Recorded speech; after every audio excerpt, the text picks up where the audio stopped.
Hey everyone, have you heard about the National Register of Citizens or NRC in India? Today we're diving into why Manipur is demanding the NRC and what it means for the state and its people. First, a little background.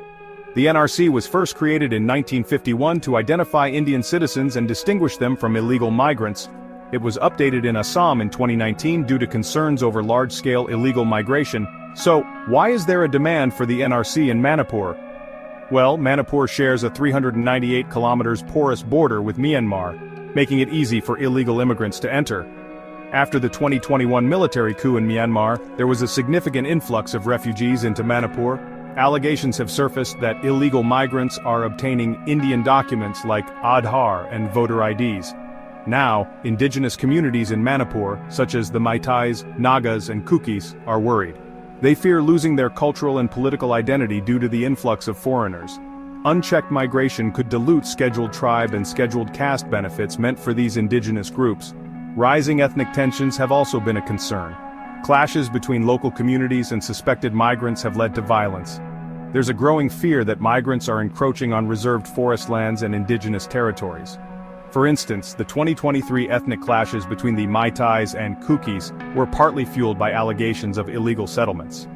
On the political front, there are concerns that illegal migrants might influence electoral outcomes by voting unlawfully. Fake voter lists and foreign nationals participating in elections are major worries for the Manipur government. So what steps has the Manipur government taken? In 2023, they formed a population commission to monitor demographic changes and curb illegal immigration. They also conducted house-to-house surveys in border districts like Churachandpur, Kangpokpi, and Tengnupal to detect illegal immigrants. Additionally, identification and verification drives were launched to address the issue. However, implementing the NRC in Manipur faces several challenges. Unlike Assam, Manipur lacks clear historical records for determining citizenship, making defining a cutoff year controversial. There are also differing views among communities, with fears of selective targeting. Plus, the logistical and financial costs of an NRC exercise are significant. As of now, the NRC has not been implemented in Manipur. The state government continues to push for it, but there's no official central government approval.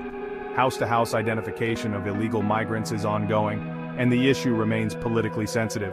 In conclusion, the demand for the NRC in Manipur is driven by security concerns, demographic changes, and ethnic tensions. While the government is taking steps to regulate migration, implementing the NRC faces legal, political, and humanitarian challenges. The future of the NRC in Manipur depends on policy decisions at both state and central levels. Thanks for watching. If you found this video informative, don't forget to like, share, and subscribe for more deep dives into important topics. See you next time.